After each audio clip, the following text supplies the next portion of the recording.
Good morning from Queen's Park in Glasgow on the south side. Beautiful morning. Looks like we're going to have a really nice one today, which is lovely. Yes, that is a cock-a-doodle-doo, what are they called? Those, gosh, my brain is not functioning. That thing, you can hear it. That's the allotments back there. So they're the wee city, one of the many wee city gardens here in Glasgow where people can grow their own fruit, veg or whatever. And decided I wanted to come up here. This is local for me, so I decided to want to come up here and have a more nature-oriented dance this morning. And I know, oh my gosh, look there, there's the sun. Look at that. It's just poking through. I wanted to have a more nature-oriented dance. Didn't feel like hoofing it down to the river this morning. And yesterday was, it started out so beautifully. And then it was just a really hard day. The nursery I went to, I've gone to loads of nurseries over the past few years, and so I've gotten a bit of an understanding in terms of the various different lights and shades of them. And it is my experience, and maybe this is just a unique experience, that the nurseries that are part of schools are not as good, actually. And it's not down to what I think it comes down to largely is how the spaces are designed, because what you do is you get a 3-year-old going from their very lovely, warm, domestic environment that's very familiar to them into a space with lots of halls and high ceilings and doors they'll never go into, or immediately they become dwarfed, and so it's a huge leap for them to go from this very familiar environment into an unfamiliar and unmanageable environment, actually. And so they get rather dwarfed by it, and I've just noticed that the kids that are in those schools are not, regardless of what the environment is out with the school, in terms of economics or whatnot, that those kids are not as confident, and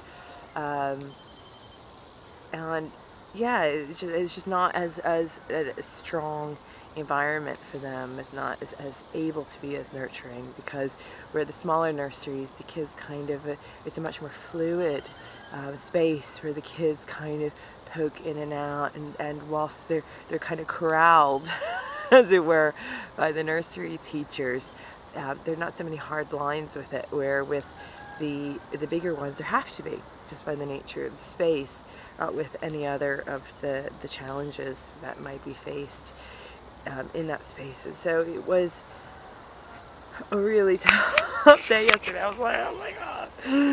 And also it was mad because these teachers, they insisted on videoing this nursery session, which is fine, but then when the kids were starting to drift a bit, shall we say, as opposed to putting the camera down and tending to their charges, which was not my responsibility because I don't know them, they just kind of they just let them do, and then all of them, so it just became a bit chaotic, but not in a good way, not in a kind of unified chaos, which is normally what I do.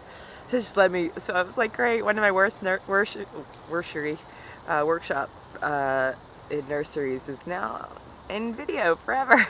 I was like, oh man. I was really frustrated, and like I don't know what to do sometimes with that, because and this is the problem with sometimes when you go in as an artist and you flash in and you flash out, and that's what you're hired to do. And I had this big problem with this, like, you know, 20 years ago, not 20 years ago, 15 years ago, when I started doing work in communities, at the idea of this artist as entertainer, and, you know, just throw you in there and you're like a big cuddly toy just to pass the time kind of thing. And that's like really emotionally demanding, especially when, quite obviously, like yesterday, I was faced with kids that I thought, oh my gosh, you know, I could see the need there. So, wow, look at that.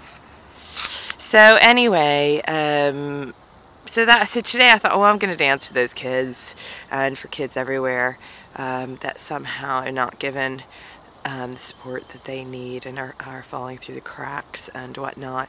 Because, you know, a lot of our prayers and thoughts right now are with Japan, and they should be, absolutely.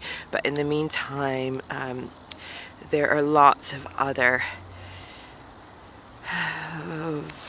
issues, I don't know, people who need our love and support in our immediate environment. And so let's send all the positive prayer and energy and resource over there.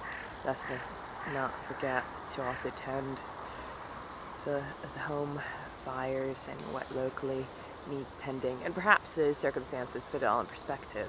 At the end of the day, yesterday, you know, was fine. The kids are healthy, you know, and fed kids in a safe physical environment, so that's good. But yeah, it was hard, and maybe it's wrong. Maybe they were just having an off day. That's possible too. Maybe I was having an off day. I'm quite tired. So yeah. So that's that.